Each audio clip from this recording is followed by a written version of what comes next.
Morning to this meeting of the Drainage District Board of Directors posted for today, September the 19th, 2017. Present are Commissioner Fuentes, Precinct 1, Commissioner Cantu, Precinct 2, Commissioner Palacios, Precinct 4, and myself. We have a quorum. Please join us in prayer. Thank you, Judge. Let us pray. Father God, we could just continue to give you thanks, Lord, for giving us another beautiful day, Lord. Just continue to ask for your wisdoms, Lord, your understanding, your peace, that you provide that to this elected board that you've appointed, Lord. Be with them as they make these difficult decisions that affect us all, Lord. Give them that peace after those difficult decisions are made, Lord. Continue to apply your wisdom, Lord, to myself, my staff, and all the leadership of this great county that we serve, Lord. Just continue to be, Lord. We continue to pray for those that are affected by the events that we've had here recently, Lord, and what's going on right now in Puerto Rico as well, Lord. Just pray for those families. Pray for safety, Lord, and continue to pray for those emergency responders, not only as they leave their families to respond to these events, Lord, but give them the fortitude and the strength to be able to carry on their tasks, Lord. I ask all this in your Son, Jesus' name. Amen. Amen.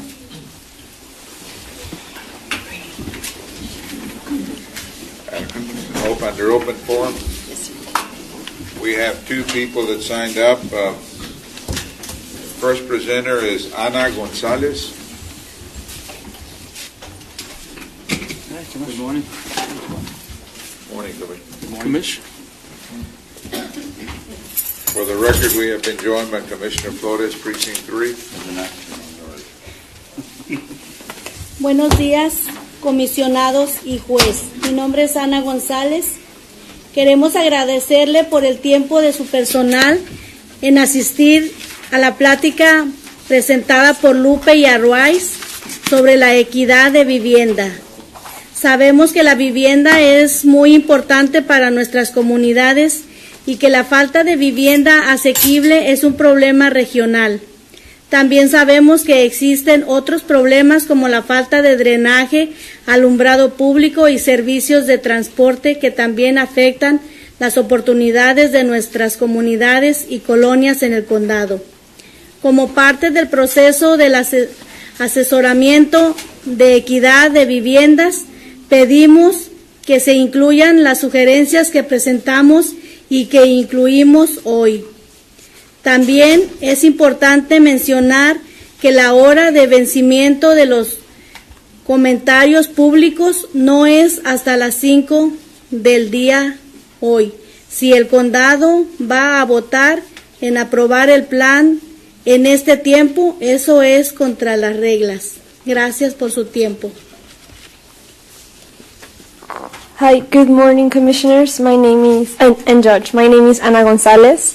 We would like to thank you for your staff's time in attending the discussion presented by Lupe and Arruaiz on housing equity.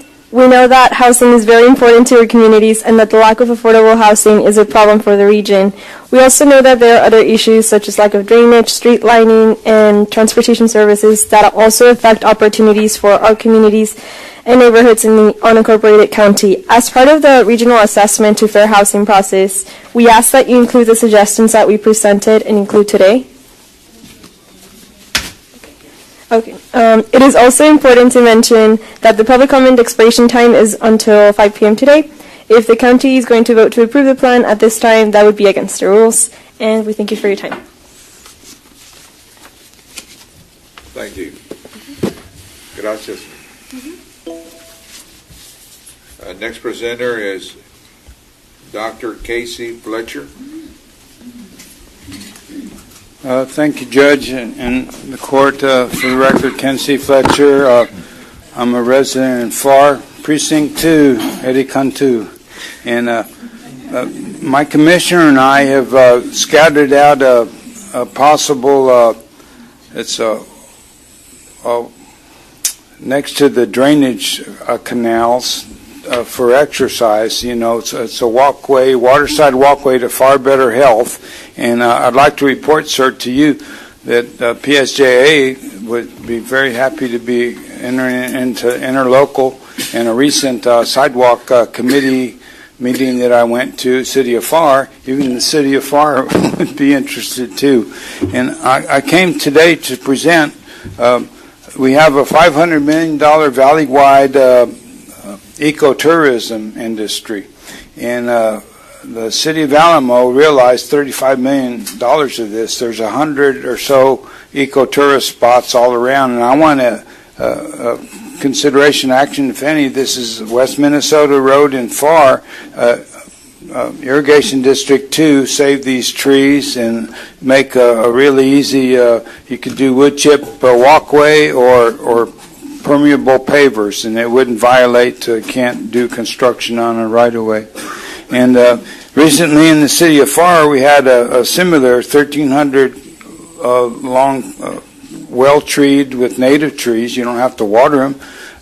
And all those trees were removed. And that's not a very good idea when we lack all the tree coverage. The city of FAR is 0.1% to 1% from satellite view tree cover. And the Santa Ana Reserve now is in the extraterritorial jurisdiction of FAR, so we need to incorporate that.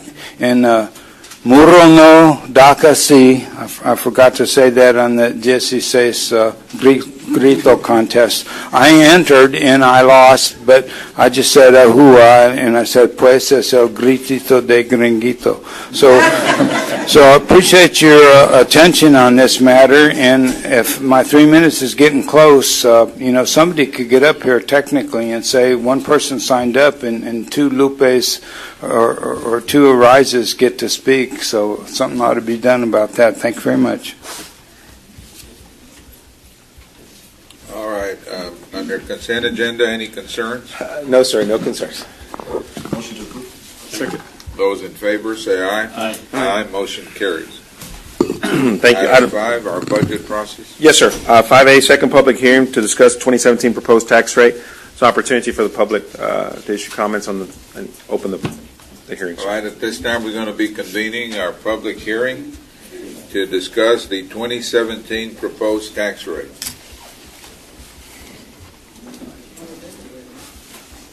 Is there anyone that desires to make a comment on this issue? No one else is going to. How much is it going to go up? Can you tell us that? It's not going up. It's staying the same rate. Okay. Yes, As last year? All right. Yes, ma'am. Thank you. Anyone else desire to make a comment? Not hearing anyone. We will close the public hearing and proceed with item 5B. Set date, time, and place to adopt district's 2017 tax rate. That would be September 26th, 2017 at 9 a.m. Judge? Motion approved. Second. Those in favor say aye. Aye. Aye, motion carries. 5C, the same, set date, time, and place to adopt the district's 2018 annual budget, September 26th, 2017 at 9 a.m. So moved. Second. Those in favor say aye. Aye. Aye, motion carries. Thank you. Item 6, presentation of Drainage District 2016 through 2017 annual tax collections report. Mr. Villarreal will make that presentation in his office. Good morning, Judge, Commissioners. Mr. Villarreal. Good to be here.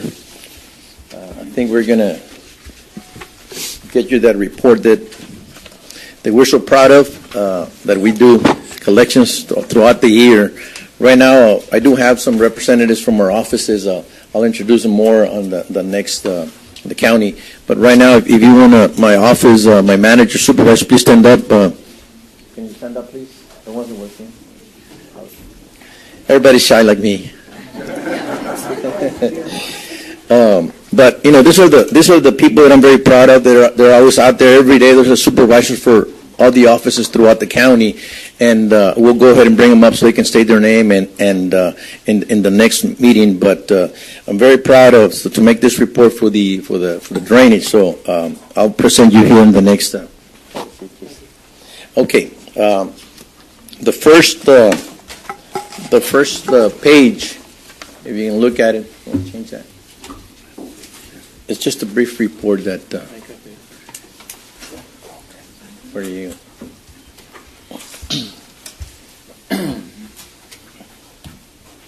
There we go. All right. Which is better, this one? Okay. Under the tax collections, we have the current, the delinquent, and rollback totals. Base amount, penalty, and interest and attorney fees. A total collected 2016-2017 drainage district.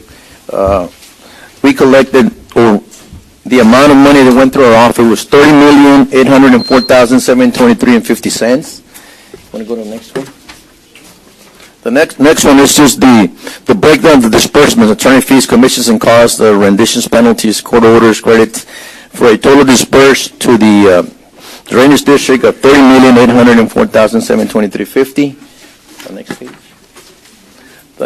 The next page. Go ahead. Okay. There you go. On this one right here, if you look at the middle section which says current collections to date, last year for 2015-2016, on base amount only, for the drainage district, we collected $26,835,733.67. For this year, on base amount, we collected $28,239,934.31. We were above last year's collection was $1.4 million that we collected above last year's collections. Percentage of collections for last year was 93.97. This year's 93.81, 0.16 above last year. So I think it's great every time we collect over 90% here in Hidalgo County or the drainage district. The next page, please, is the recap from 2012. 93.03%, 2013, 93.38%, 2014, 93.80%, 2015, 93.97%, and 2016, 93.81%. The next page is a recap of the delinquent collections. Last year they collected $1.4 million. This year $1,427,878.17. This year $1,440,000. Is this better? Okay. So pretty much the percentages from last year is almost the same, 33.64 and 32.43 for this year. And the comparison for the last 5 years, well, pretty much it was 32.39, 31.61, 35.50, 33.64, and 32.43. So it was a great effort from our department and also the delinquent attorneys bringing in this monies here for the drainage district and the residents of this county. So that concludes my report. If anybody's got any questions, no, thank you. Thank you all. Paul, thank you, sir. Thank you. Along with your staff. Thank you. Raul? Yes, sir. If I may, I'll move on to items 7, discussion of Alcalde Drainage District number 1 projects, maintenance, and operations. 7A, Precinct 4, Brushline Road and Mile 22.5 Area Drainage Improvement Project, Regional Detention Facility. This is a project that we initiated about 4 months ago. The Regional Detention Facility over in the area of Brushline 22.5. We had some residential areas there that were affected during heavy rain events. So we basically acquired a property through a donation to excavate a regional detention facility that also has an overflow down into a system that we're also developing right now in that area to ultimately connect into a system that connects into our main drain. So that project's undergoing. We're about 95% done with the detention facility, and we're also working on developing that outfall, as I mentioned, to our system. So we should wrap it up here in the next couple of months. And this is a non-bond project. It's just a typical maintenance and operation to improve drainage in existing developed areas that we've had issues in the past. So that's the reason why we moved on that project. Item 2, it's 7B, Precinct 1, F-02-01, Progresso Drains. And this is about 13 miles of drains that we're working with Irrigation District number 5 and Hidalgo County Precinct 1 to take over that system to help not only maintain it but improve it as well, which will provide improvements for residential areas but also agricultural areas. Obviously, farming operations benefit from improvements that we do to the system, but at the same time, we're also able to address residential development that's taking place in that area and in hopes of allowing that to continue. So we're already engaged in some projects in that area, and we're partnering with Precinct 1 on those efforts to get that system into our inventory to maintain and improve. So, and then the last one is 7C, Precinct 1 Mercedes lateral ditch work.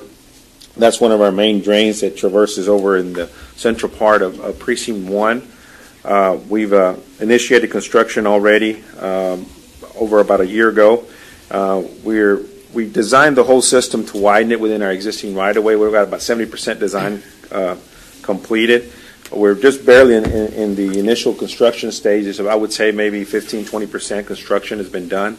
But the whole effort here is to take the existing system, which we know serves a lot of the rural areas that are affected by heavy rains, and widen that system to facilitate maintenance of the system, but at the same time add more capacity. So in the areas that we worked on, we probably added close to 70, if not 100% capacity. We doubled it in that area. So our long-term plan for that area is to improve that system to serve that area better. So just wanted to provide that report, and that's just a general maintenance and operation project that we have at the district. So.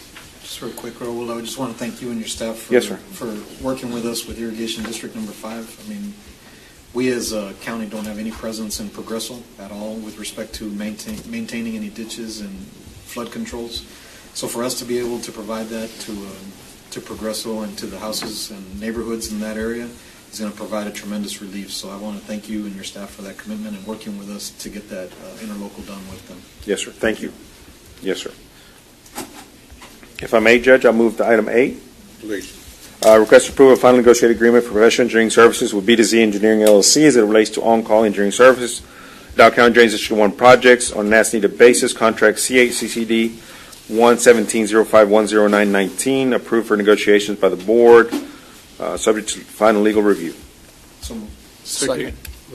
Those in favor, say aye. Aye. Aye. Motion carries. 8B, pursuant to the board's approval, professional agreement with B2Z Engineering LLC, requesting approval of work authorization number 1 in the amount of $104,993.44 for the provision of professional engineering services needed to perform the construction phase services for the new ACDD1 administration building, contract C ACDD 11705109119, work authorization number 1, subject to final legal review.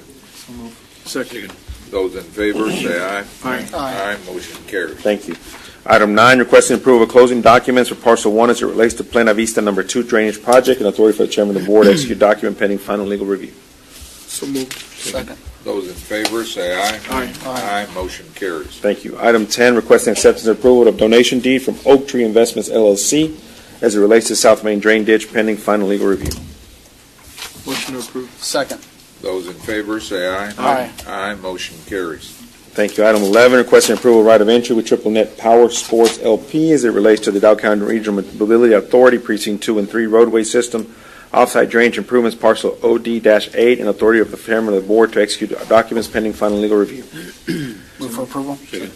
Those in favor, say aye. Aye. Aye. Motion carries. Thank you. Requesting approval. Item B, requesting approval of right of entry with Triple Net Sports LP as it relates to the Dow County Regional Mobility Authority Precinct 2 and 3 roadway system off-site drainage improvements parcel OD-9, and authority of the chairman of the board to execute documents pending final legal review.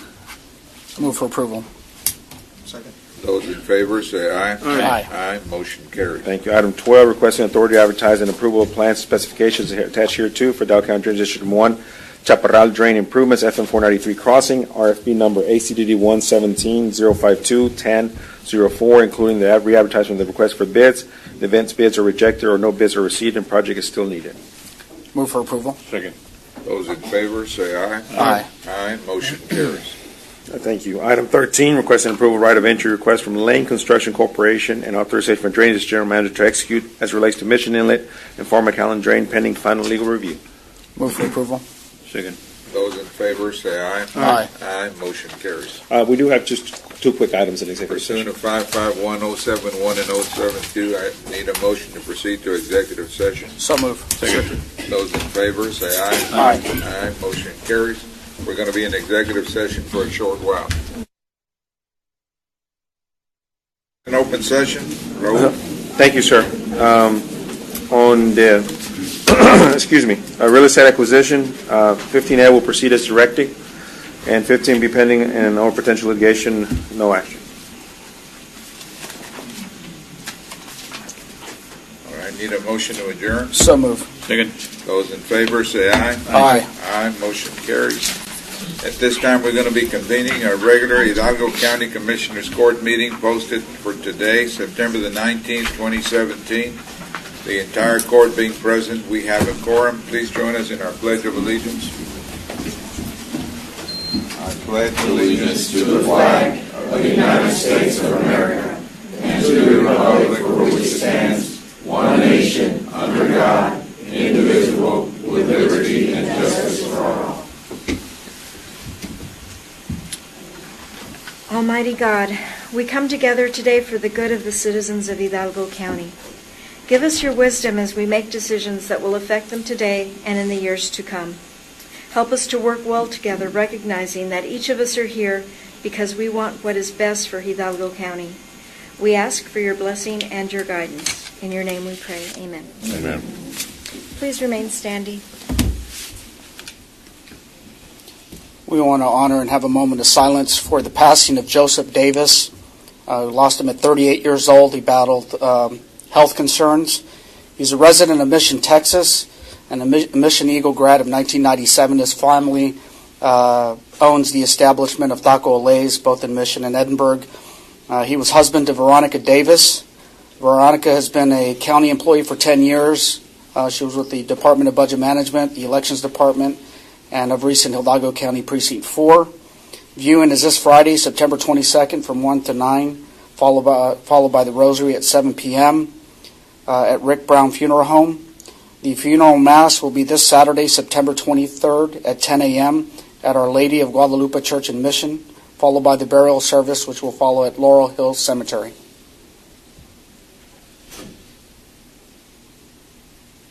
Thank you.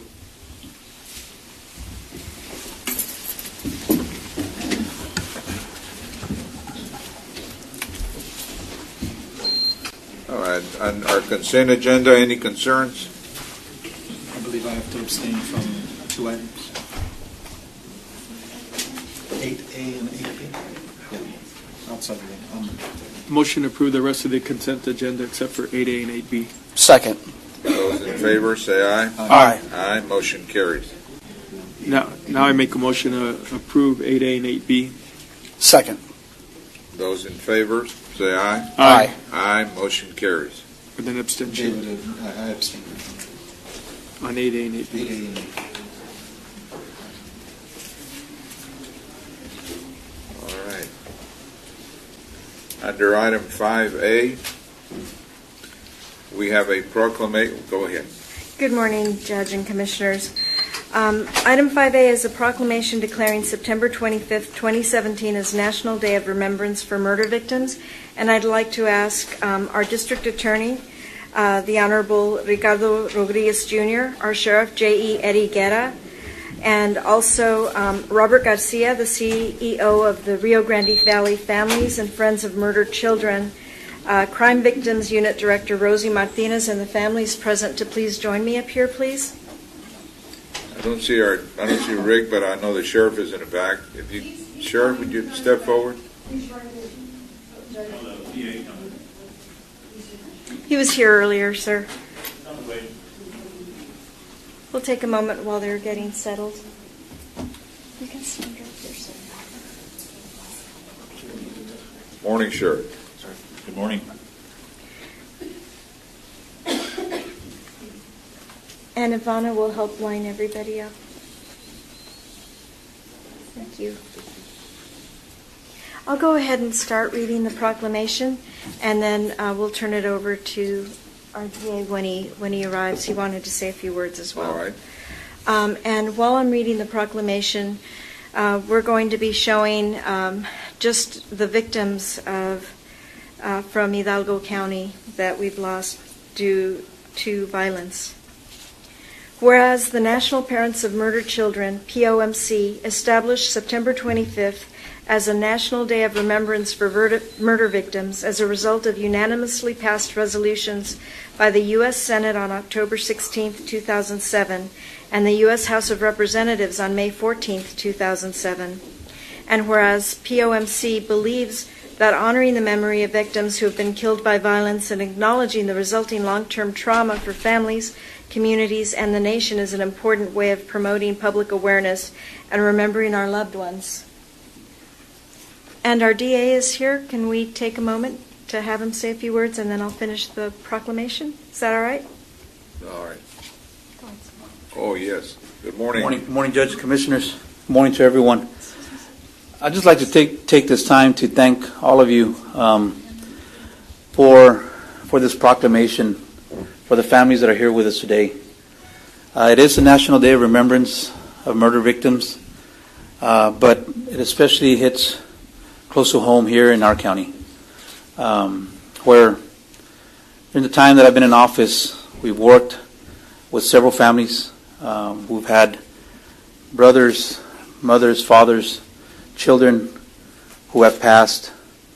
And, you know, I always compliment our victims unit who's here with us today, Rosie Martinez, and our others are also here, because it's hard. It's a difficult task, not only for the victims, but for their families as well. Because when you're trying to help a victim, unfortunately, the pain is always there. It doesn't go away.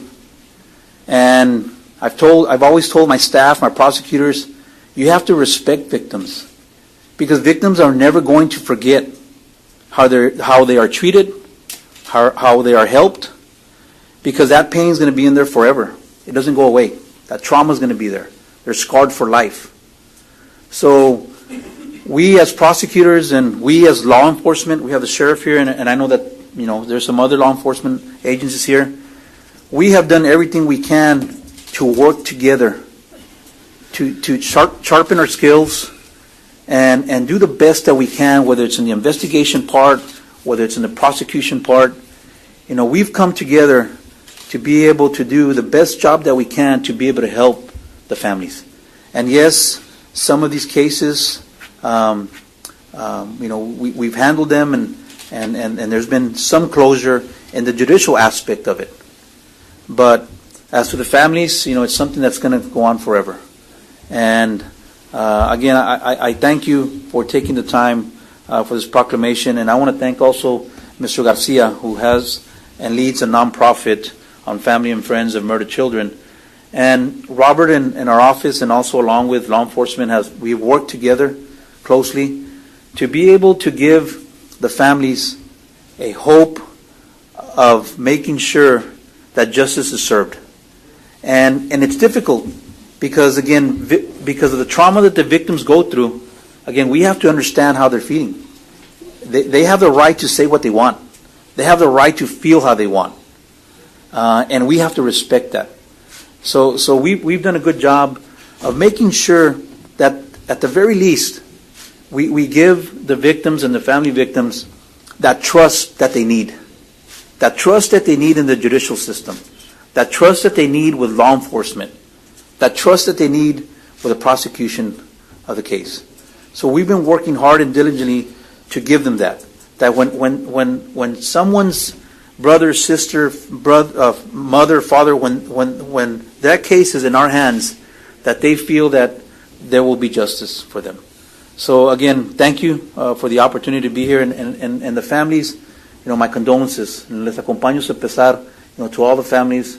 Mr. Garcia, keep up the good work. You know, anything we can do. I know the sheriff's also here, and we're going to keep, you know, trying the best that we can to be able to bring closure to the families. Okay? Thank you. And again, I'd like to recognize the victims unit who's here. Rosie Martinez is here, and I think there's some other agencies also from I think Peñitas or Sullivan as well, and also I think we have Jessica, we have Brenda, we have Marlene, we have Amanda, we have Desiree here from the victims unit, who have been doing a great job and trying to provide the best service that we can to victims. All right. So thank you again, and God bless all of you. Thank you. Thank you.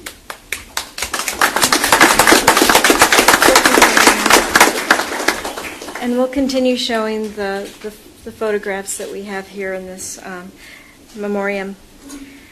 So POMC chapters and other organizations such as the Rio Grande Valley Families and Friends of Murdered Children will be holding an event to commemorate the Day of Remembrance for Murder Victims on Monday, September 25th. In 2016, there were an estimated 15,696 homicides nationwide, which equals to one murder every 33.5 minutes in the United States. And the national figure includes 42 homicides in the Rio Grande Valley. And whereas the murder of a loved one robs the victim's family of a mother, father, sister, brother, son, daughter, husband, wife, partner, grandparent, aunt, uncle, extended family member, friend, neighbor, or colleague, and creates an overwhelming challenge to fill the void that their absence creates. And whereas survivors of homicide victims want their murdered children to be valued regardless of the circumstances surrounding their deaths, and their surviving children to grow up in a safe environment recognized for their human worth rather than as statistics waiting to happen. Through leadership, grief support, and advocacy, survivors are reducing violence and promoting prevention and policy change on a local, state, and national level.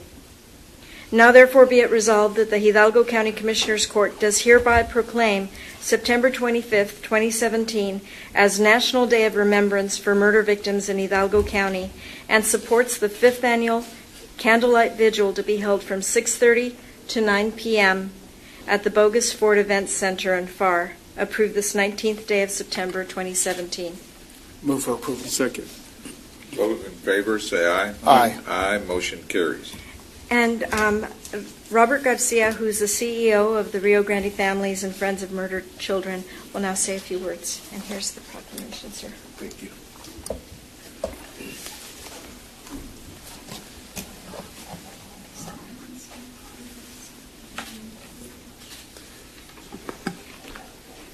Judge, members of the Commission, Mr. DA, Honorable Rick, Sheriff, Rosie, and the liaisons, thank you for all that you do. The journey has been 6 years. My brother was murdered in September 13, 2011 in a murder-suicide while he was taking a shower. He was shot twice by my sister-in-law. I made a promise to my mother that now my mother is with my brother. Lost my mom 2 years ago. The best reporter I had. That I will be the voice for my brother moving forward. But then it became bigger than me and my family. And to my loved ones, you inspire me and continue to inspire me. Because I do what I do for them and other victims as we seek justice, the unemotional, ongoing trauma that we face on a daily basis. It is something that we'll never forget. The cries, the voices, the despair. But more importantly, we want dignify, compassion by law enforcement, the district attorney's office, and every member of a community. That because there were human traffickers that were murdered, our victims, they're judged by that, or gang-related homicides, they're judged by that. Prostitutes, they're murdered, they're judged by that. When I tell them, it's not of that, it still belongs to next of kin. It is a mother and a father, a child that are fatherless and motherless, are victims. That's not it. You get it wrong. They still belong to us. They're still human. So when I made that voice and that challenge, and to everybody, elected official, and members of my brother and all the victims, look at them, I tell them. They're human beings. But when I made that promise to my mom, and I make that promise and I pledge to them continuation to fight, there's 5 things that we strive on. Number one, we will always stand up and be the voice for our victim. Number two, we would always speak out on the memory of our victims. Number three, we will seek justice to the fullest extent possible with working with our partners. Number four, we will share common awareness with all the nonprofits and our elected officials and certainly the community. And number five, we would always save the victims' rights.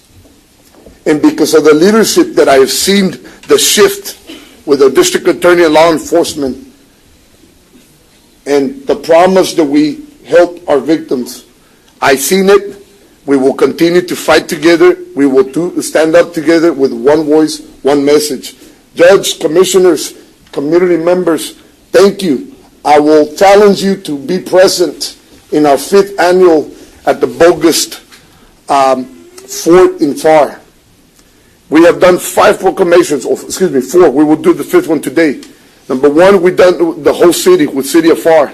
Number 2, with McAllen and Mission on 9/11. And number 4 with you all, and number 5 tonight at City of Edinburg. But without you all's help and commitment, and that's because I haven't asked any funding or support. We do this because of the goodness of our heart. We do this because of the memories. But I thank all law enforcement and for the support, and you all support moving forward. Families, thank you. The 25th will be our day that we will be remembered, our loved ones. God bless, and we will see you there. Just a correction. I said 6:30 in one of the flyers, but it was my typo. It's at 6 o'clock that we will start on the 25th. 6 o'clock. Thank you. God bless for everything that you do. Thank you.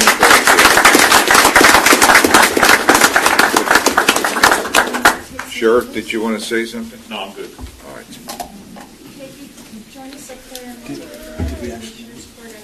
Yeah, on the proclamation. I know we motion and second. You hold on to that for the photo, and then I'll get it back. Okay. Half of you, please stand to Commissioner Palacios' right, and half of you to Commissioner David Fuentes' left. Just look behind you, man. Look behind you. There you go. Oh, sorry. Yeah.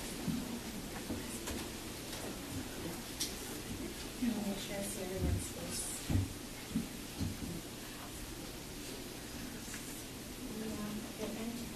Just a little bit up. There you go. Then, yes, I need to see Rosie. Thank you.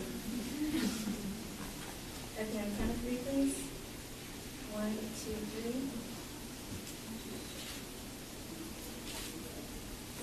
Everyone, 1, 2, 3.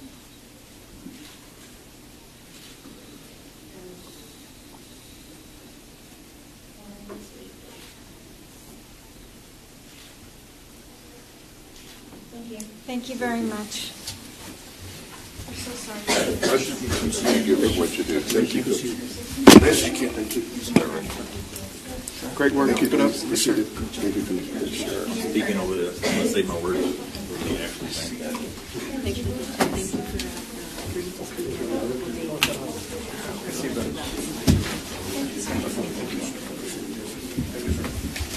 Oh, yeah, thank you for what you do.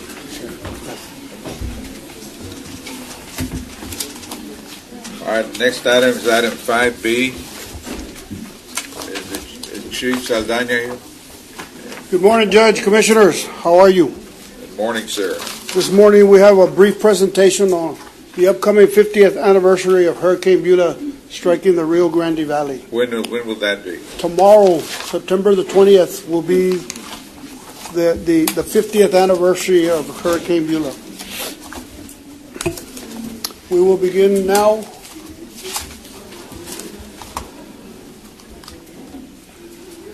Hurricane Beulah impacted the Rio Grande Valley September 20th, 1967 as a Category 5 hurricane. Over 650 miles in diameter, winds over 130 miles an hour. It spawned 115 tornadoes in South Texas alone. 15 to 25 inches of rainfall fell in the region-wide. Estimated cost in 1967 is $100 million worth of damage.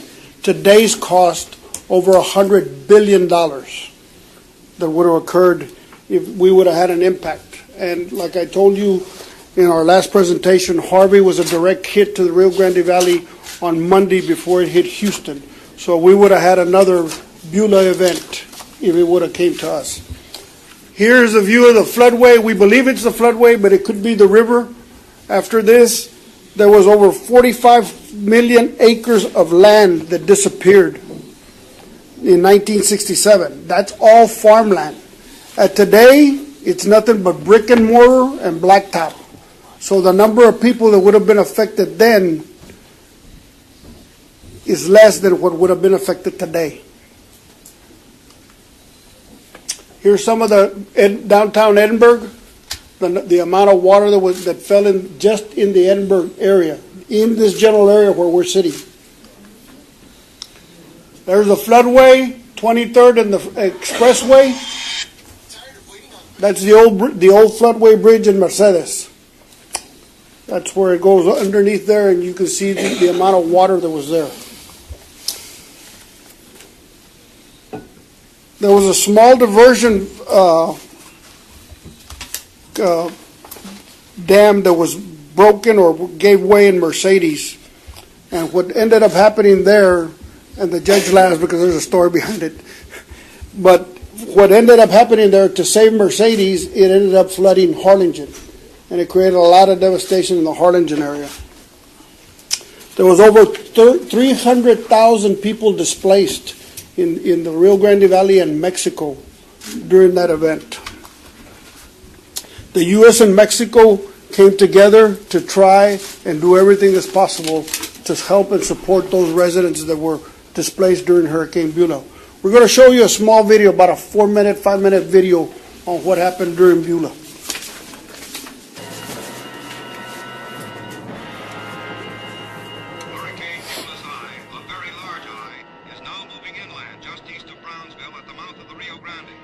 The hurricane came in true Texas size, 650 miles in diameter, with winds of 136 miles an hour whistling up the channel, and tides 10 feet above normal, flooding the coast as far north as Corpus Christi.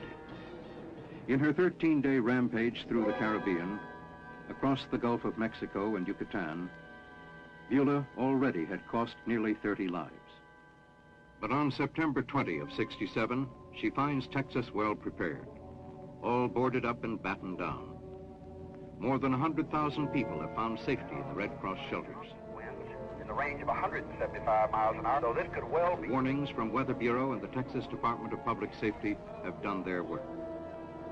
In the State Civil Defense Emergency Operating Center at Austin, Governor Connolly has mobilized the Division of Defense and Disaster Relief and all other major state departments for round-the-clock duty. And in the Rio Grande Valley, more than 1,200 National Guardsmen already are on the scene to help deal with the disaster. As the hurricane passes, the streets of South Texas are littered with wreckage. Port Isabel and South Padre Island lie devastated. We're out of power and water, our sewage is out, our city hall is blown down, and our schools are torn up. But warnings and preparation have paid off. Only a single life has been lost. Still, the bill's only begun to be paid. In the western end of the Rio Grande Valley, the two great reservoirs that control the river fill to the brim, begin spilling water.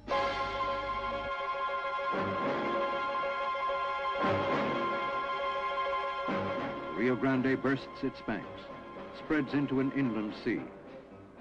And on both sides of the border, by bridge, boat, homemade raft, the refugees are fleeing to high ground.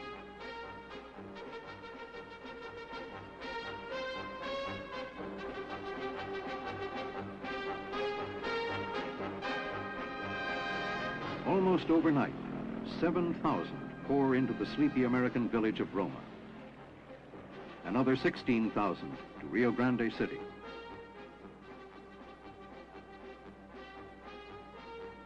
Local civil defense and Red Cross workers commandeer every available building, find themselves facing almost insuperable problems of feeding, sanitation, shelter.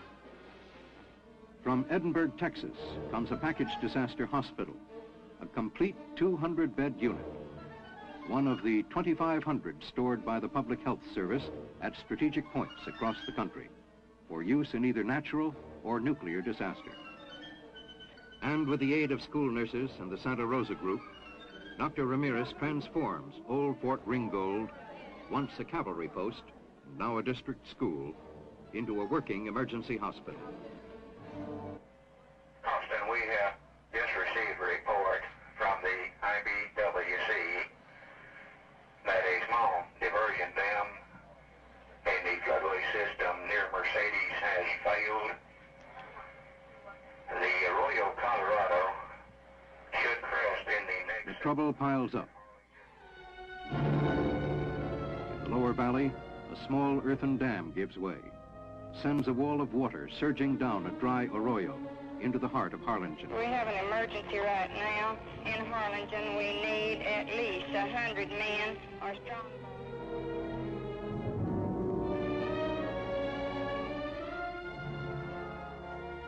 The sandbags pile up, but the water keeps rising.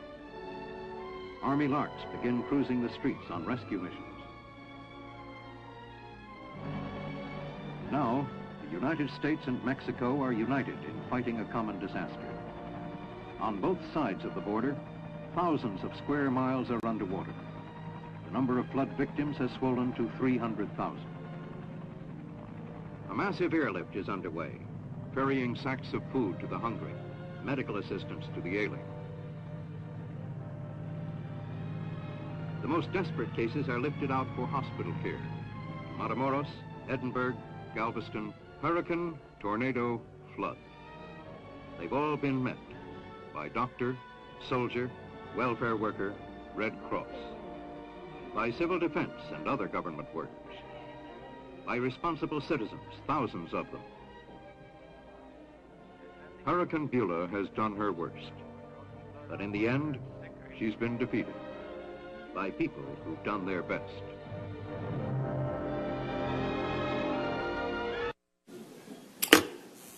That's Dr. Ramirez, Judge Mario Ramirez's dad, what he did in the Starr County area.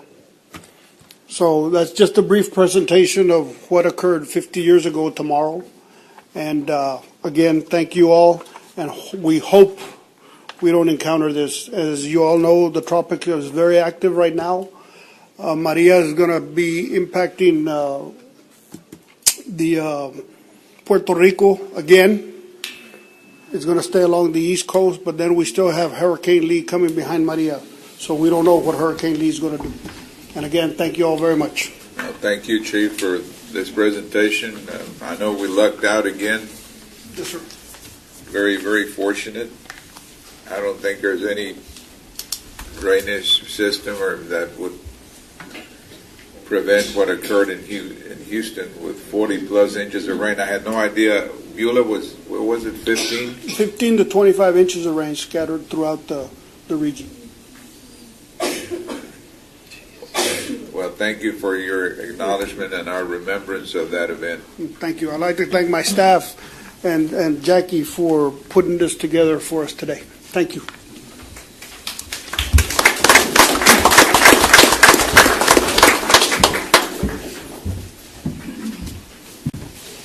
Item 6, Constable Precinct 1. Good morning, Judge, Commissioners. Martin Blanco, Constable's Office, Precinct Number 1. I only have one item on the agenda. Item A16162A.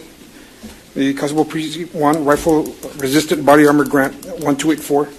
Requesting approval of the resolution in support of the Rifle Resistant Body Armor Grant program application as approved by Commissioners Court on 8/22/2017 through A1-61212. Second. Those in favor say aye. Aye. Aye. Motion carries. Thank you, Jim. Have a good day. Constable Precinct 2.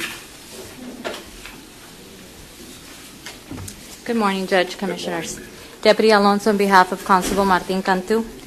One item on the agenda A161595, discussion, consideration, and approval to appoint Alfredo Mesa Jr. as Reserve Deputy Constable by Constable Martin Cantu in accordance with Texas Local Government Code. So moved. Second. Those in favor say aye. Aye. Aye, motion carries. Thank you. Have a good day. Thank you, ma'am. Constable Precinct 3. Good morning, Judge, Commissioners. Chief Gonzalez with Precinct 3 Constable's Office. Today we have two items. Rifle-resistant body armor grant, requesting approval for the resolution in support of the rifle-resistant body armor program application as approved by Commissioners Court on September 5th, 2017 under agenda items 61383. So moved. Second. Those in favor say aye. Aye. Aye, motion carries. I also have discussion, consideration, approval to appoint Arnold Salazar as Deputy Constable by Constable Larry Gallardo Jr., Constable Precinct 3, Irrigation District Number 6, in accordance with Texas Local Government Code, Section 86.011. Second. Those in favor say aye. Aye. Aye, motion carries. Thank you. Thank you, sir. Our tax office, item 9. Okay. Morning, Judge and Commissioners again. I'm here now to do the annual presentation for the county from July the 1st, 2016 through June 30th, 2017. I'm going to start with the first page. Okay, the first page that we have here is the tax collections on current, delinquent, and rollback totals. We have the base amount, penalty, and interest and attorney fees. A total collected for Hidalgo County of $193,593,478.38. Under tax certificate, miscellaneous, and NSF charges, fees, hospital district funding, street lights fees, other revenues totals of $64,794,768 for a total collected for $258,676,411.67. The next page. The next page is also a breakdown of disbursements of attorney fees, rendition penalties, current year refunds. To total the disbursement $258,676,411.67. Next page, please. This is a recap of last year's collections versus this year's. Current collections to date for 2015-2016, base amount we collected $168,643.62. For this year, we collected $176,643,278.06, above last year's collection $7.9 million. Last year's percentage of collection was 94.9. This year's 93.94. So I'm very proud of that. I know that every year we strive to collect more, and this year $7.9 million. It's very proud of our taxpayers and also of our staff that they do a tremendous job.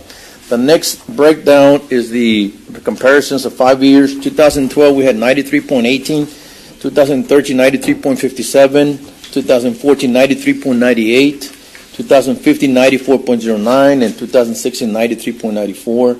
As you can see, every percentage for the last 5 years has been over the 90%, so that makes me very proud of what we do. The recap delinquent collections, I won't say that. I believe our delinquent tax attorneys for the county are here, so they're going to make their presentation later on. So pretty much that concludes my report, but at the same time, what I'd like to do, if give me an opportunity take a couple of minutes, just to invite my staff over here, for them to come over here, state their name, and the supervisor, where they belong, and what precinct, so they can see where everybody comes from. So I'd like to start with Melinda. Just state your name and their supervisors for this office and the precinct they belong to.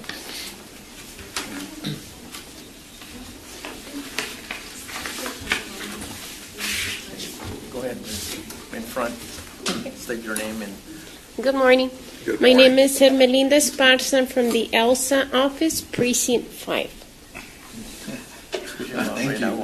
Precinct 1.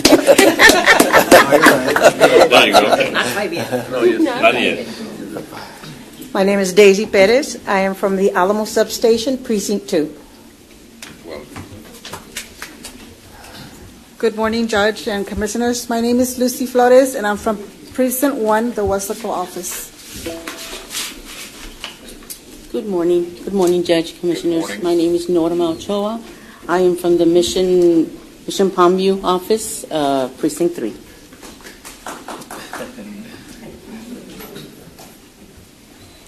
Good morning. My name is Mary Alvarado. I'm from the Edinburg office, Precinct 4. Good morning. Christy Torres for the FAR Substation, Precinct 2.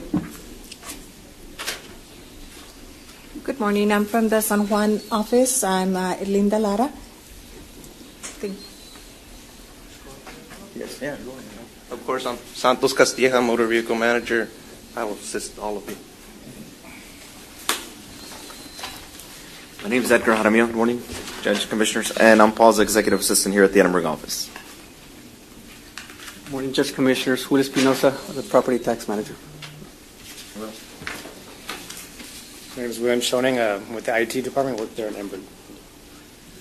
Well, thank you very much. I just wanted to let them know how much I appreciate what they do every day for our taxpayers in Hidalgo County, collecting over $258 million through our office. This is only at the county level. I do collect for another 41 entities throughout the county where we generate over $1 billion. But to them, it means a lot, or to me, it means a lot for what to do for our county or for our other entities that we collect for. So it's an honor for me to, bring you over here. I left about another 140 employees throughout the offices, but I could bring this ones here. So thank you so much. Okay, we appreciate it. The county residents and the county commissioners court, we also would like to express our appreciation for what you do. Thank you. Thank you so much. And I believe maybe we can take a picture too. We never take a picture with you guys, so maybe we can. We want to be popular too. There we go. I think, come on, we'll you can break it down.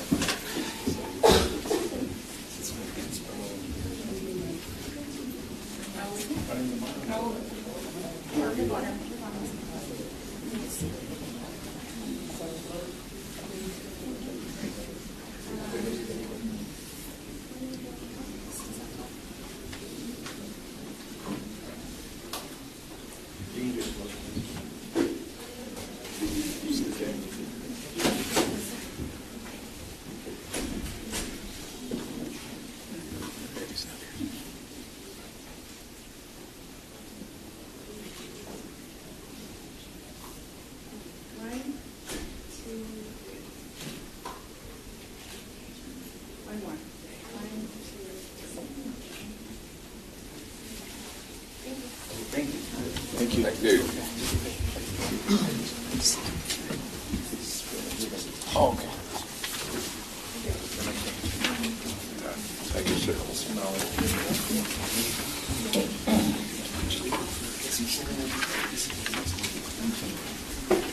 Okay, again, good morning, Commissioners. Santos Castilla, Motor Vehicle Manager. Good morning, Judge. I have a presentation here of the Statement of Revenue Collections for the Motor Vehicle Department. Again, these collections are from the different motor vehicle title transactions that we cater to our constituents. The majority of our transactions include title and initial motor vehicle registrations. We also do, of course, registration renewals, which are the bulk of our work. But not to mention, we also do disabled plaque cards, temporary permits, exempt registration, and specialty license plates. This particular slide here lists the total amount of transactions in our office. That came out to 774,000 here in 2016, which brought in $167,046,760. In 2017, next slide, we already have 391,367 transactions that have already brought in $85,628,000. The next few slides are the breakdown of fees for each transaction. based on location. Sometimes we ask ourselves just how much stays with the county and how much goes to the state. Your basic renewal here, which is the walk-in transactions, are for passenger vehicles less than or equal to 6,000 pounds is $84. As you can see on the slide, $12.30 of each transaction stays within the county. That's 15%. Of course, the $10 to the RMA, that's about 12%. And the rest, the $61.70, is 73% that goes to the state. On the basic title transaction, which is $28, you see that the county stays with about 18%. That's about $5 for each transaction. Go and go to the next slide. If you choose, well, I believe there was a slide before that. Vehicles, truck vehicles with less than or equal a ton, of course, are a little bit more expensive. Those are your trucks over 6,000 pounds that you see. Basic cost is $87.25, and of course our percentage goes down a little bit, being that the state keeps a little bit more on those vehicles. If you choose to do it online, go ahead, sir. You do pay a little bit less. You pay $1 less, and that's because the processing and handling fee is a little bit less for those transactions. Of course, the amount of commission the county keeps goes down to 12% for each transaction done online. If you choose to go to a full-service deputy, currently our Bridgepoint subcontractor, you will pay a little bit more. It's basically $93, and we still continue to collect 12% on each transaction. Go ahead and go, sir. And if you choose to do it at one of the dealer deputies or one of the participating deputized dealerships, they are allowed to charge an additional $10, which would result in a $94 cost. And of course, they keep the extra $10. Go ahead, sir. Okay, this next slide is what you were presented on there, and that lists the total amount of collections. As you can see, the total net registration commissions totaled $13,567. As you can see, the road and bridge amount is $6,045,930. And usually at the bottom you'll see the RMA cost, which is the exact amount, $10 as well. It'll be the same amount, $6 million. I can go back a second. I did want to point on there the titles transactions. It's brought in 890,000. That is 178,000 titles that were processed in Hidalgo County. It's a considerable amount. We also have miscellaneous collections, including beer and wine collections, NSF charge fees, and the city scofflaw fees and county scofflaw fees as well. Total county collections, $14.5 million. When adding the RMA collections of additional $6 million, it equals $20 million that's brought into the county. What you're looking at now is the state collections, which equal $146 million. The majority of that is sales tax, which totaled, what was that, $102,541,000. After a full year of collections, you can see that our state inspections are going to be about $4.2 million. That's in addition to what we've never used to collect. The previous year wasn't a full year, so we didn't have a accurate scale. 2016 is the first year we charged the inspection fee the full year, and it brought in $4.2 million.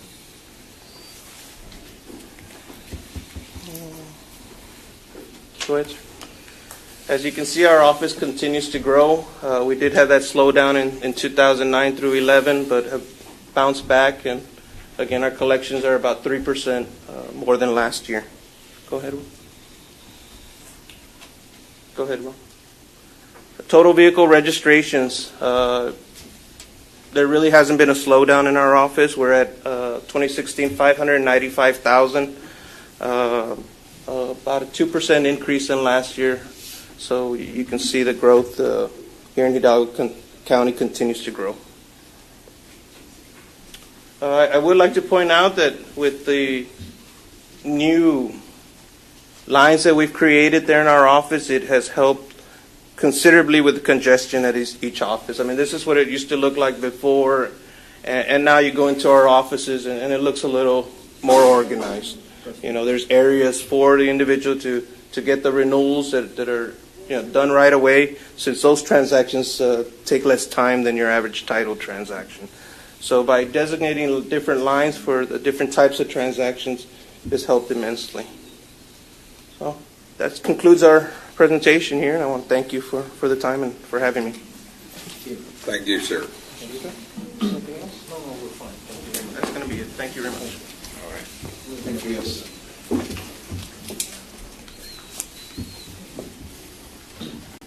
At this time, it's been requested that we entertain a motion, proceed to executive session to take some items out of order. Move for approval. Second. Those in favor indicate by saying aye. Aye. Aye. Motion carries. We're going to be in executive session for a short while.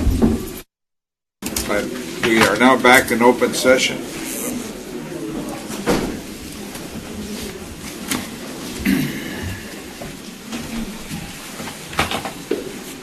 Valde, I believe we were in item 10, executive office. Right. I was actually, Ms. Hinojosa, I saw Ms. Hinojosa in the audience. She is. Oh, okay. All right, then I'll wait till next week. Oh. Okay, I'll wait till next week. There's no action under item 10A, 1 and 2. As I said, I'll wait for next week with Ms. Hinojosa. All right, sure. Item B, I'm going to ask see Mayor Franz and Ms. Canales, there she is. Ms. Canales is in the audience. Presentation of delinquent tax collection report for the period of July 1st, 2016 through June 30th of 2017. And then they'll follow up with the second action item, or the second item, presentation of fees and fines report for the period of July 1st, 2016 through June 30th, 2017. Mayor?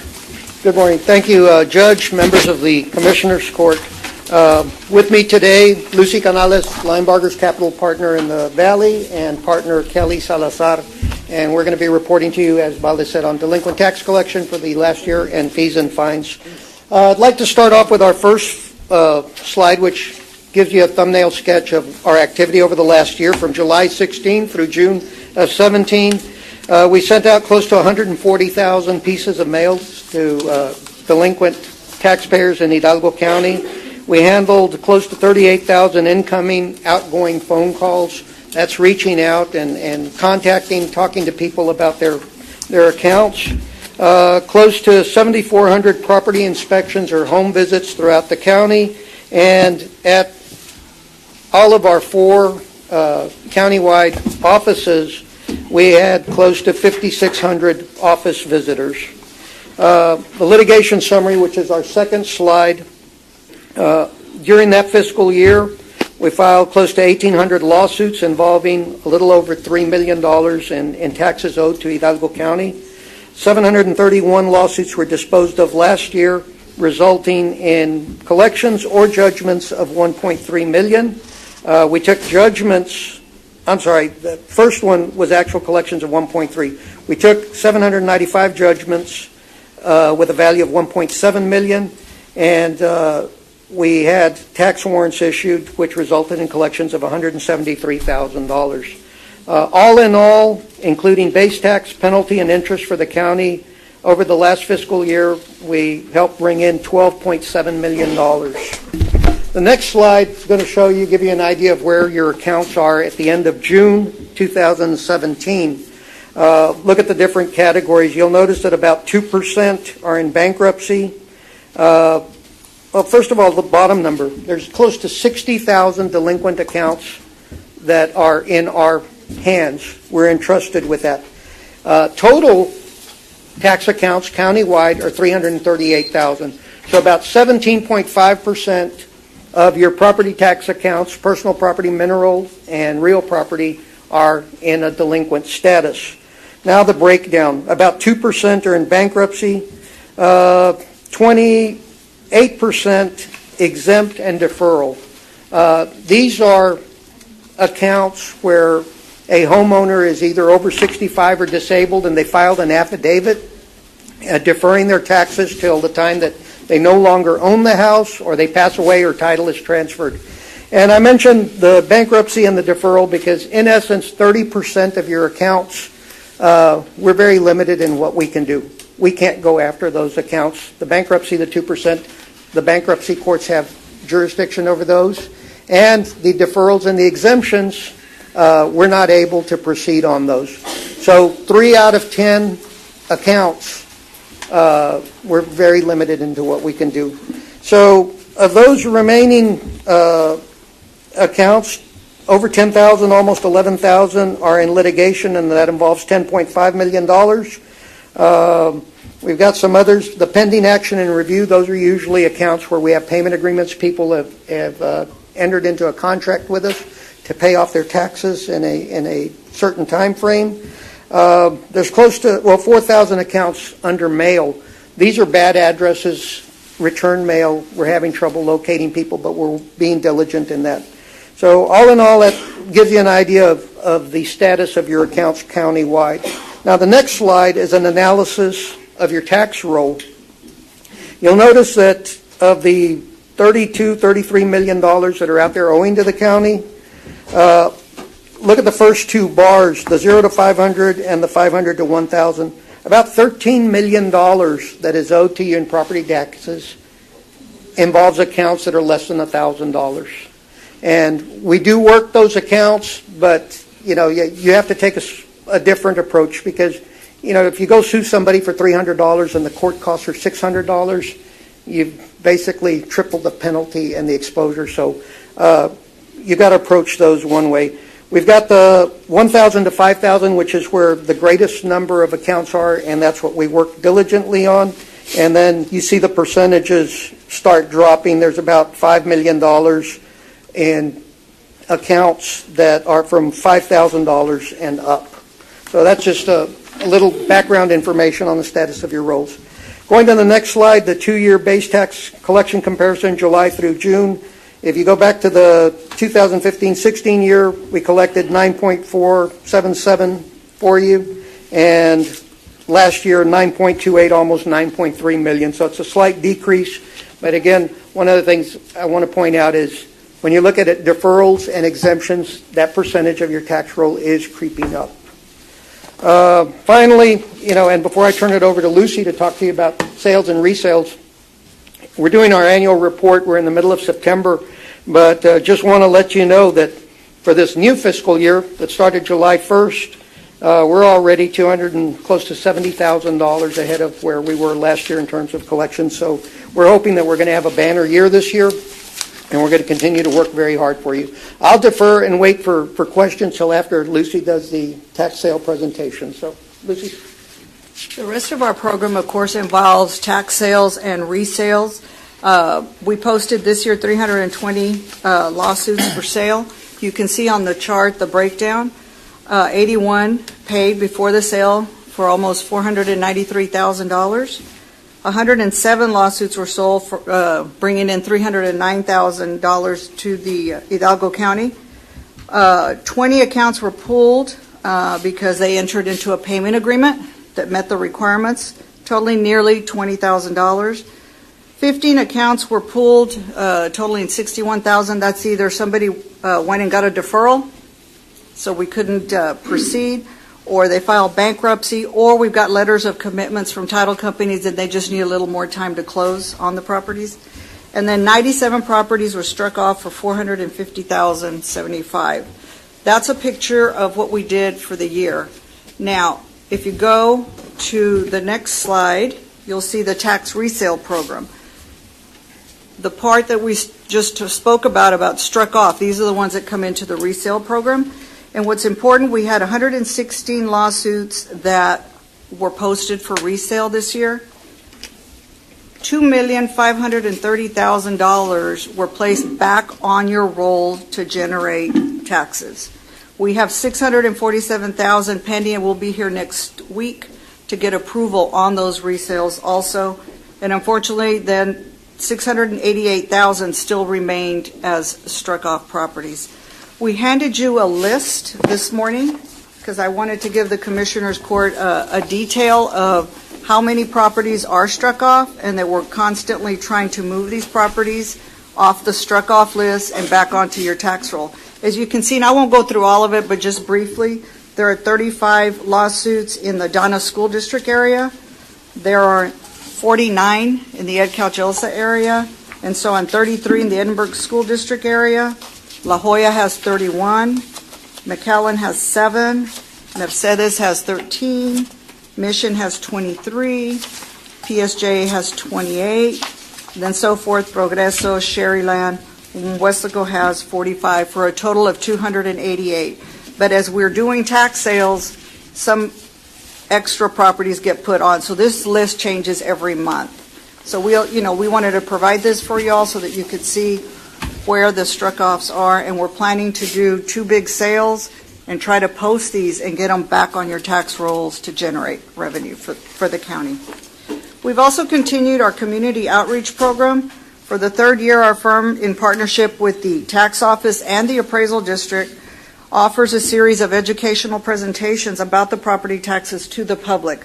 We go to each precinct. This year, we've already done a presentation in Precinct 1 in Westlaco. We did one in FAR for Precinct 2, and we just did one for Mission, Precinct 3, and Precinct 4 is scheduled to occur this last quarter. So we're constantly doing that outreach program, getting taxpayers to come in and educate them about any exemptions they may have and any questions that they may have of the appraisal district, ourselves, and the tax office.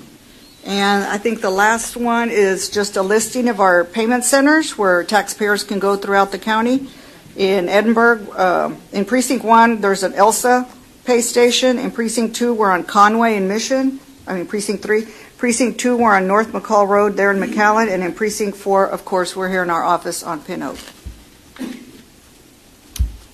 Do you have any questions as to the tax sale and resale portion of our program?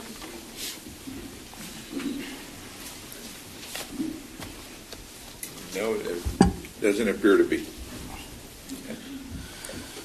Any questions? Thank you. Thank you, Lucy.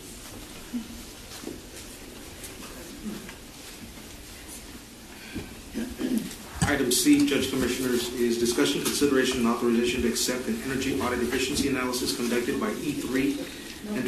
Hold on, there's another. Oh, I'm sorry. Fees and fines report. B2. I thought that's what Ms. Canales was doing. One last report. It'll be brief. Sorry about that. Thank you. Kelly Salazar on behalf of Linebarger to present the fees and fines report on behalf of the county. It's our pleasure to collect the fees and fines for the county courts at law and the district courts, as well as all the JP courts throughout the various precincts.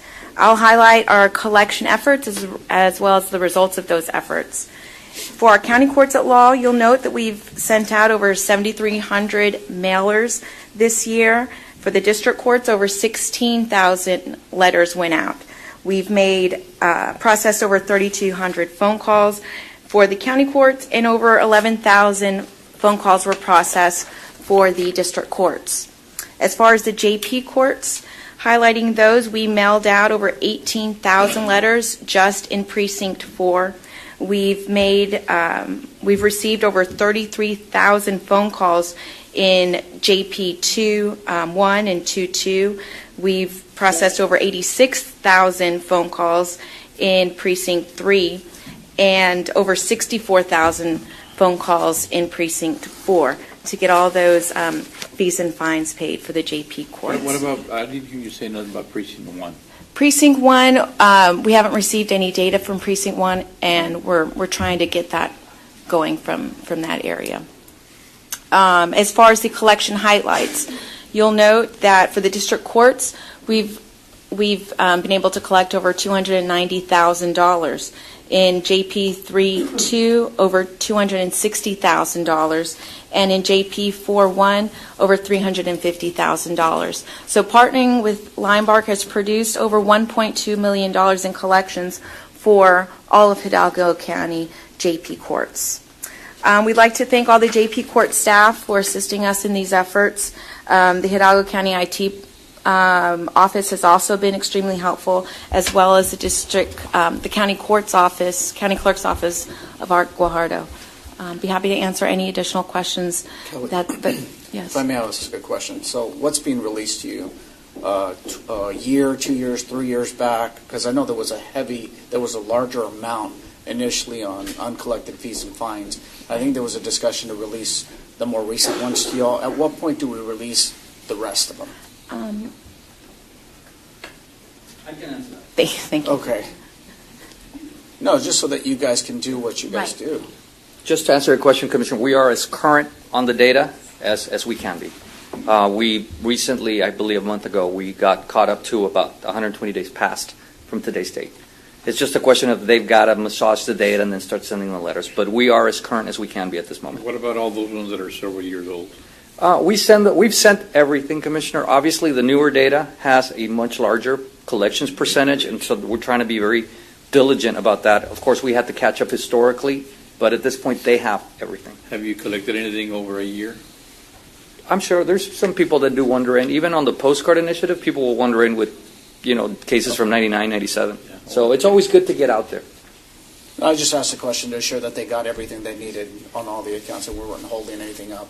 So on precinct 1, the JPs are supposed to submit that information, or? Back when we began, the custodian of record for each court is the actual JP judge. So we had to get permission from each judge to release the data. We have not received that permission from the JPs at precinct 1, either 1-1 or 1-2. So we've not submitted any information from them. Even though those we're having those types of numbers? Yes, sir. It's something that we definitely recommend we revisit. Well, obviously, because once they come uncollected past a year, it's going to be very difficult. It's very difficult. Once people begin to move on, it is very difficult to get them. So you have that very small window to collect. Okay. Thank you very much. Good job. Thank you. Thank you, ma'am. 10C, Bobby? Yes, sir. We were asking for consideration authorization to accept an energy audit efficiency analysis that was conducted by E3 Integral Solutions, Inc. They are currently awarded through a BISWORD. Contract number is 527-17. And this was for the Hidalgo County Sheriff's Office, which was at no cost. Move for approval. Second. Those in favor say aye. Aye. Aye, motion carries. And the second action item would be discussion, consideration, and authorization for E3 Integral Solutions, Inc. to conduct a countywide preliminary energy audit efficiency assessment. This is through the same awarded by board contract, which is 527-17, at no cost to the county, including the signing of a required letter of intent. So moved. Second. Those in favor say aye. Aye. Aye, motion carries. And for purposes to put on the record, Ms. Martin, with respect to the required letter of intent, would that be would my... That is required by the company. No, but would it be permissible for it to go to my office or for the county judge to sign on that letter of intent? They're here, so I can... On our end? I think if you would make a motion for either one of you to sign, then I can confirm. Okay. Could we make that as well as part of the motion with respect to the authorization for them to do the assessment? So move. Second. Well, I think the motion should be that either the county judge or the executive officer sign the letter of intent. Okay. You okay with that, Joseph? Mm-hmm. Second. Those in favor say aye. Aye. Aye, motion carries. Judge, we're actually way past, but could I ask the court to recess Commissioner's Court, open the workshop, recess the workshop, and come back to Commissioner's Court? All right, this time we're going to be recessing our County Commissioners Court meeting and convening our workshop, which is posted, Hidalgo County Commissioners Court workshop posted for today, September the 19th at 10:30 a.m. The entire court being present, we have a quorum. We're going to be recessing the workshop and proceeding to terminate our County Commissioners Court meeting. Go ahead, sir. To reconvene our meeting, right? Yes, we're reconvening our Commissioners Court meeting. HR? Our Human Resources, Mr. Silguero. Soon.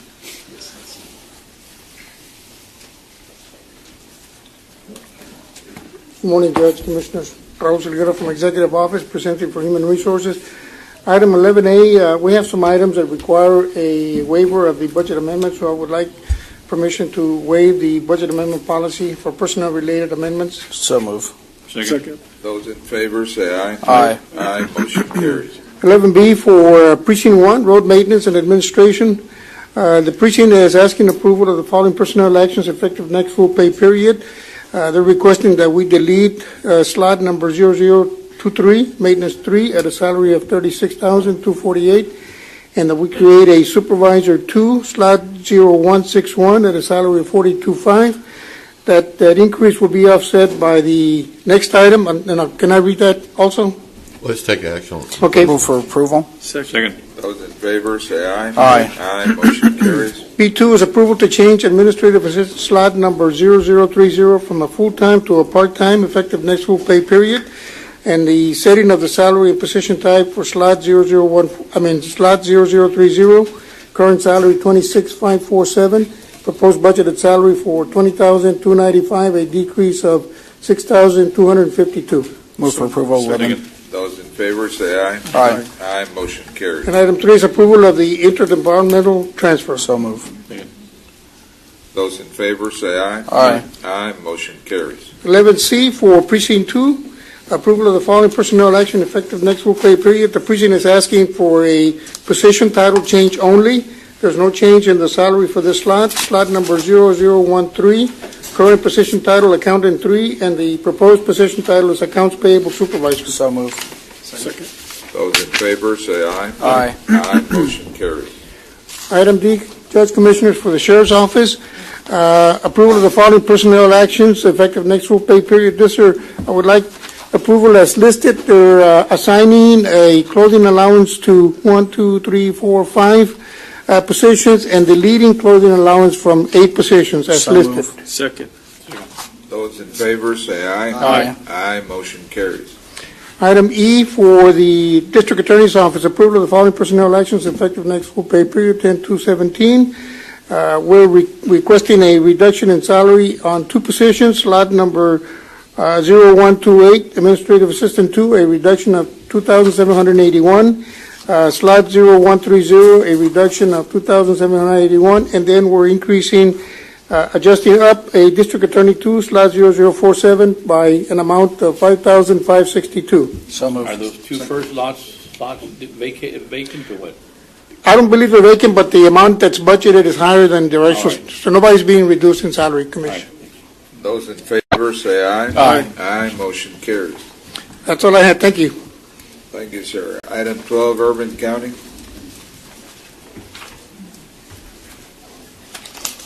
Good morning, Judge, Commissioners. Morning, Tony sir. Barco, Urban County. At this time, we're going to convene a public hearing to consider public comments for the Hidalgo County Urban County Programs Consolidated Annual Performance and Evaluation Report. Is there anyone here that desires to make any comments on this issue? At this time, we're going to close the public hearing and proceed to the next item. Okay. Item 12B. Yes, sir. Item 1, requested approval of the Hidalgo County's Regional Assessment of Fair Housing Plan, a contingent upon comments received. So move. Second.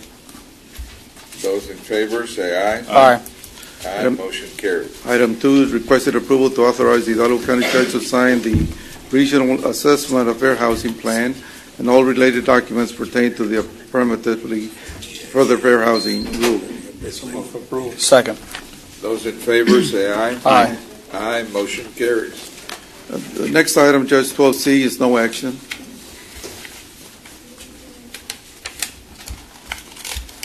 All right, sir. Item 12D is request approval to declare and dispose of assets listed on Exhibit A surplus and clear inventory list. So moved. Second. Those in favor say aye. Aye. Aye, motion carries. Thank you. Item 13, our Health Department. Good morning, Judge Commissioners. Eddie Olivares, Hidalgo County Health and Human Services. Sir, item A, sir, is a quick proclamation we're going to read. This is for Zika Action Day. We have some representatives from the CDC that are here with us today. I'd like to first introduce Misty Palacios. She is our executive assistant who's overseeing this project. We have representative from the CDC, Megan Raycraft, and we have Kathy Hernandez as well, who's joining us also. They're part of the CDC, and they're taking part in our Zika Action Day. So with your permission, I'd like to read the proclamation and we go forward. Yeah. Go ahead. Okay. Proclamation declaring September 23rd, 2017 is Zika Action Day in Hidalgo County, whereas disease transmitted by mosquitoes affected people across the United States are significant health threats in Hidalgo County, where they affect hundreds of citizens each year. And whereas based on past data collections on mosquitoes combined with public health surveillance conducted by Hidalgo County Health and Human Services Department, it is documented that the Aedes aegypti mosquitoes are abundant in Hidalgo County. Whereas Hidalgo County Health Department is actively monitoring travel-associated cases of exotic mosquito-borne illnesses, cases such as Zika, chikungunya, dengue, and West Nile. And whereas Hidalgo County Health and Human Services Department, in conjunction with the Department of State Health Services, Center for Disease Control and Prevention, and various other agencies in support of this awareness campaign, facilitate communications education among Hidalgo County residents to improve the efficiency and effectiveness of mosquito control and prevention. Whereas prevention is efficient, environmentally safe, and cost-effective method to reduce impact of disease. Whereas mosquitoes are a natural part of our environment and cannot be eradicated, but can be controlled through the application of scientific and informed pest control strategies, personal protective measures during the set seasons of high mosquito activity, and whereas the disease can be difficult to diagnose, often resembling other infections and non-infectious diseases. This proclamation creates the opportunity for Hidalgo County residents and healthcare providers to learn more about the threat, medical implications, and the prevention of disease. We would like to recognize our local physicians for their dedication and care of our local residents, as evident by over 8,500 Zika assessments completed year to date, and where it is important for individuals and organizations to work with Hidalgo County Health Department and other local vector control organizations within the cities to help decrease the effect of mosquito-borne illness. Now, therefore, let it be resolved that Hidalgo County Commissioners Court hereby proclaims September 23rd, 2017 as Zika Action Day in Hidalgo County and encourages all residents to practice mosquito safety and prevention, dated December 19th of September 2017, signed by Judge Ramon Garcia, Commissioner Precinct 1, David Fuentes, Commissioner Precinct 2, Eddie Cantu, Commissioner Precinct 3, Joe M. Flores, Commissioner Precinct 4, Joseph Palacios, and it will be attested by our County Clerk, Mr. Arturo Guajardo Jr. So move. Second. Those in favor say aye. Aye. Sir, there was a packet passed out in regards to our Zika Prevention Action Day. This is taking part across South Texas, Cameron County, Brownsville, Hidalgo County, and in Laredo on the same day to bring awareness. We're doing it at the Mercado Dome or the Alamo Flea Market this coming Saturday from 8 to 2. Everyone is welcome. We encourage everyone to participate. We're expecting several hundred people to attend and participate in this, if not higher numbers. Our CDC partners are here. I don't know if they would like to say anything, or we're good. Misty, any updates or anything you want to bring up? Good morning. I just want to thank you for your support in this project. We've been working diligently on spreading the awareness and the education and the outreach, so we just want to thank you. Sir, with your permission, sir, I'll pass this up for signatures, and is it possible to take a quick photo so we can send it to the CDC and demonstrate that we're doing this? All right, sir. Thank you.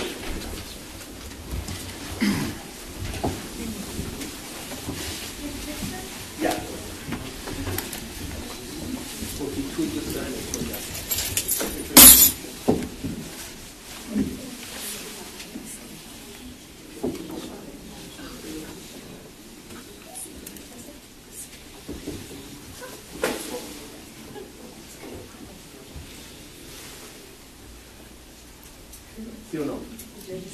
Oh.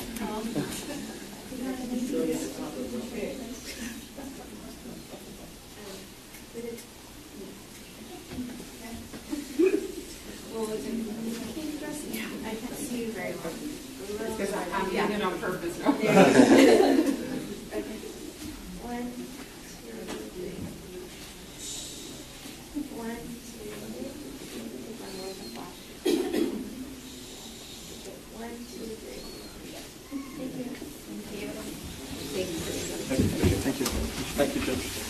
David, you want to stand?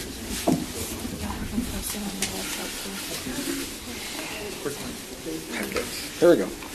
All right, thank you, sir. Moving on, item B, sir, is Child Health FY17 approval of certification revenue as certified by county auditor for program income earned at $54.69 Child Health FY17 grant. For your approval, sir. Second. Those in favor, say aye. Aye. Aye, motion carries. Item 2 is approval of the appropriations of funds in the amount of $54.69. Second. Those in favor, say aye. Aye. Aye, motion carries. Item C, sir, is approval of certification of revenue as certified by county auditor for program income earned in the amount of $725.28 for the perinatal FY17 grant. Second. Those in favor, say aye. Aye. Aye, motion carries. Number 2, sir, is approval of appropriations to the funds of $725.28. Second. Those in favor, say aye. Aye. Aye, motion carries. Item D is requesting approval of the interlocal cooperative agreement between the County of Hidalgo and Tropical Texas Behavioral Health. The purpose is to establish coordination and provide preparedness, response, and recovery in the event of a disaster. Second. Those in favor, say aye. Aye. Aye, motion carries. Thank you. Item E, sir, we're going to take no action. We're waiting on legal response from Nuestra Clinic on that. So item F, sir, requesting approval to rescind action taken on September 5th, 2017 on item A161409 that approved amendment to the memorandum of agreement between the University of Texas Health Science Center, Houston, and Hidalgo County. So move. Second. Those in favor, say aye. Aye. Aye, motion carries. Item 2 is discussing the consideration and approval of memorandum of agreement between Hidalgo County and the University of Texas Houston Health Science Center at Brownsville campus. It turns out we already had one that preceded this one, so that's why we rescinded one and getting the other one in agreement, sir. Second. Those in favor, say aye. Aye. Aye, motion carries. Item G and H, sir, there is no discussion there or action unless you have any questions. Thank you, sir. Thank you. Have a good day, sir. Item 14, our fire marshal.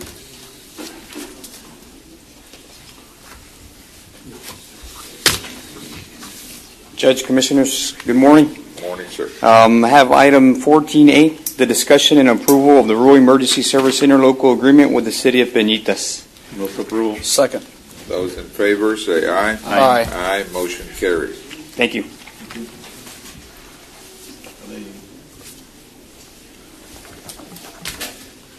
Item 15. Good morning, Judge. Jaime will go to the Community Service Agency. Item 15A and B, Judge, I request no action. Item 15C, discussion, consideration, and possible approval to amend the 2017 Community Services Block Grant Budget to recognize the final award amount and include the Emergency Services Unit. Judge, Commissioners, for disclosure, I will say that TDHCA reapplied the Community Services Block Grant formula, and our allocation dropped for 2017 in the amount of $16,813. That was due to population shifts in other places, and that's a common occurrence within TDHCA. The other part of the amendment, Judge, is we had a trailer in storage, an enclosed trailer that we have equipped to, in the event that there would be a disaster that would take out our facility, the actual building, we would be able to operate at a mobile site, at a mobile location. So we moved some monies around within our emergency services budget to include outfitting that particular trailer. So I ask for approval of the amendment to the budget. Move for approval. Second. Those in favor, say aye. Aye. Aye, motion carries. Thank you, Judge. Thank you, Commissioner. Thank you, sir. Item 16, elections.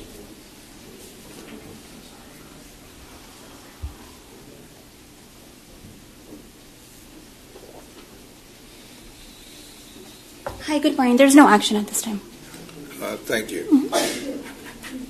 Item 17, our Public Defender's Office.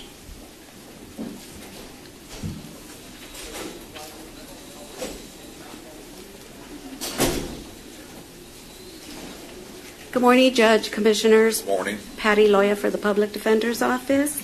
Item 61483, discussion, consideration, and approval to appoint Victoria Andrea Segundo, UTRGV student as volunteer public defender intern for the period of September 19th, 2017 through November 30th, 2017. Move for approval. Second. Those in favor say aye. Aye. Aye, motion carries. Thank you. Item 18, Precinct 2. Good morning, Judge Commissioners. Item 18A, requesting authorization for title reports, appraisal surveys, meets and bounds, and acquisitions of land for the Precinct 2 Rancho Blanco Road Extension Project. Move for approval. Second. Those in favor say aye. Aye. Aye, motion carries. Item 18B, requesting authorization for title reports, appraisals, surveys, meets and bounds, and acquisitions of land for the Precinct 2 Las Milpas Bridge Replacement Project. Move for approval. Second. Those in favor say aye. Aye. Aye, motion carries. Thank you. Item 19, Budget Office. Morning, Judge Commissioner Sergio Cruz, Department of Budget Management. Item 19A is presentation of 2018 budget status report. Judge Commissioners, we will be filing the proposed budget with the County Clerk's Office and the Auditor's Office tomorrow morning, and we will also have it available for public inspection. Again, the 2018 budget is based on a tax rate of 58 cents per 100 evaluation. Right now, we're looking at a proposed budget for general fund of $200,700,595 and a total budget of $282,104,749.75. We do have an estimated fund balance in the general fund of $27,969,000, which is roughly about 13.9% of the 2018 proposed budget. Just wanted to relay that to the court and to the constituents that it will be available again tomorrow morning, both at the County Clerk's Office and online. All right, sir. We will be then setting the tax rate and adopting the 2018 budget next week, Tuesday, here at the Commissioner's Court room at 9:30. There's no action needed on that item. Item 19B is authority for the county judge to sign the Comptroller of Public Accounts Form 74-209, miscellaneous claim application for all qualifying reimbursement requests associated with the TxDOT road projects as listed on the agenda. If I could have approval. Move for approval. Second. Those in favor say aye. Aye. Aye, motion carries. And item 19C is approval of the obligation of funds for the WIC administration program in the amount of $300,000. Move for approval. Second. Those in favor say aye. Aye. Aye, motion carries. Thank you, Judge Commissioner. Thank you, sir. Item 20, Purchasing Department. 20A1, this is approval and acceptance of the service contract between Hidalgo County and Prepaid Legal Services Incorporated. Those are for the participation available to all eligible employees for the RFP number 064, which is prepaid post-tax volunteer legal services. Move for approval. Second. Those in favor say aye. Aye. Aye, motion carries. Precinct 1, B1, requesting authority to purchase one new 2017 John Deere from Doggett Heavy Machinery Services as posted on the agenda, and this is for $199,900. The requisition posted. Those in favor say aye. Aye. Aye, motion carries. Under Precinct 4, C1, requesting approval of Amendment Number 1 to the AIA V101 2007 Standard Form of Agreement between Nassari Warren Group Architects Incorporated for the design and construction of Memorial Park Phase 1. That is located in Precinct 4, and to modify and ratify articles in the AIA as reflected in the attachments, including an increase of $5,836 for architectural basic services, and the final aggregate amount of $85,836. Second. Those in favor say aye. Aye. Aye, motion carries. Item 2 is recommendation to cease the negotiation process with the number 1 ranked firm of Strada Engineering and Consulting for the provision of engineering services for the Cesar Chavez Road. This is due to budget constraints. Second. Those in favor say aye. Aye. Aye, motion carries. Item D1, Sheriff's Office, presentation of the responsible vendor submitting the lowest and best bid, and this is for the purpose of award of the bid and contract Del Valle Termite and Pest Control Services for McAllen. This is for pest control services at the Hidalgo County Sheriff's Office facilities. So moved. Those in favor say aye. Aye. Aye, motion carries. E1 is for countywide presentation of the sole responsible vendor, Mott's Cash and Carry Building Materials. This is the lowest responsible bid for the purpose of award and approval of the contract, and this is for construction building materials and related supplies. Second. Those in favor say aye. Aye. Aye, motion carries. That's all I have. Thank you. Thank you, ma'am. Item 21 are under open forum. Yes, Judge, Commissioners, we do have one presenter, Ms. Fern McClarity. I will ask everybody in the audience to please respect the speaker's time, and I will advise when there is 1 minute left. I'm handing you out a paper that was sent to me. I don't know who sent it, and I wish y'all would look at it and tell us why people are to do this on county time and with county money when they should be doing their jobs. And obviously a lot of employees in that department are not happy that this happens so often. So if y'all could please check into that, I would. I would like to also know today, how much money does the commissioners make and how much does our county judge make? Hopefully I won't be here for the budget thing you've got today. But our county executive officer, is that more than what they get paid? Not that I have a problem with it, but it's almost $29,000. It's not a raise, it's a salary adjustment. That looks like a lot of money. And I'd like to know what each one of y'all make, because why would someone else in the county make more than y'all? All right, commissioners, when I come to speak, it is not to tell you something you don't already know. It is to tell you that everyone knows exactly what you're doing. In reference to the creation of Precinct 5, sheriff's deputies, staff members have stated the crime rate in the Delta area had not increased. Also, the mayors came to Commissioners Court, were the ones responsible for addressing any additional needs, not the county. These mayors agreed that the county should pay more for additional staff. If they felt crime was increasing, why did they not consolidate their funds and create one police department? Why not request an additional constable for the area? Also, in the FAR paper, I noticed on the weekend that they had no refusal weekend.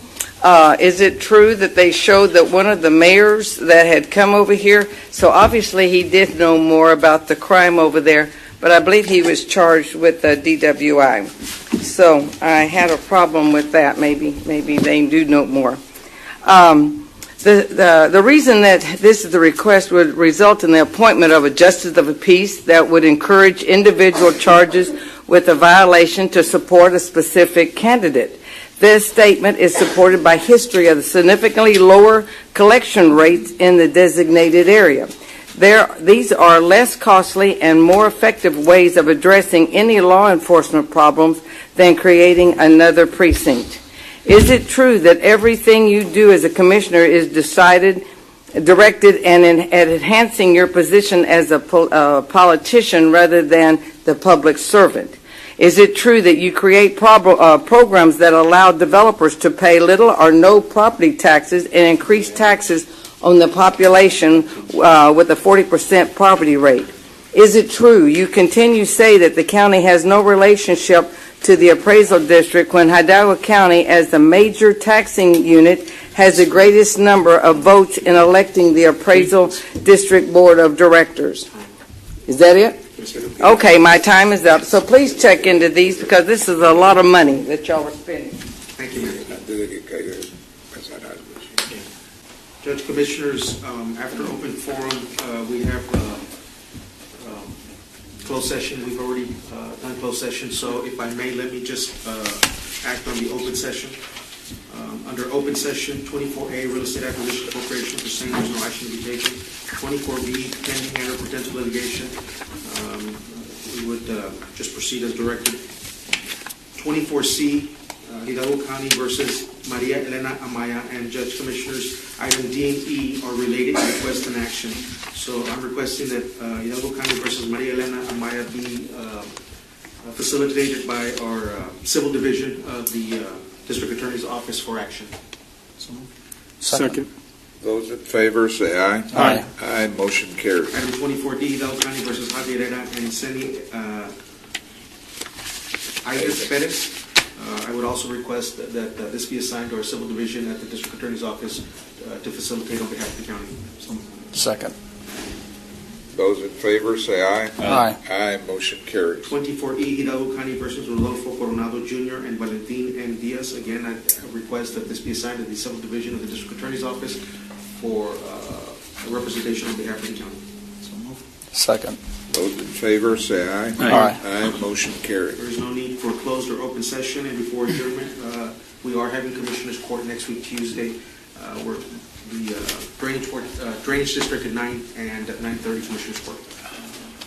Sir, I'd also like to remind them that we will need 4 members of the Yes. court present to be able to set the tax rate for both the county and I believe the drainage district as well. Next Tuesday, right? Next Tuesday, yes. Need a motion to adjourn? Those in favor say aye. Aye. Aye, motion carries.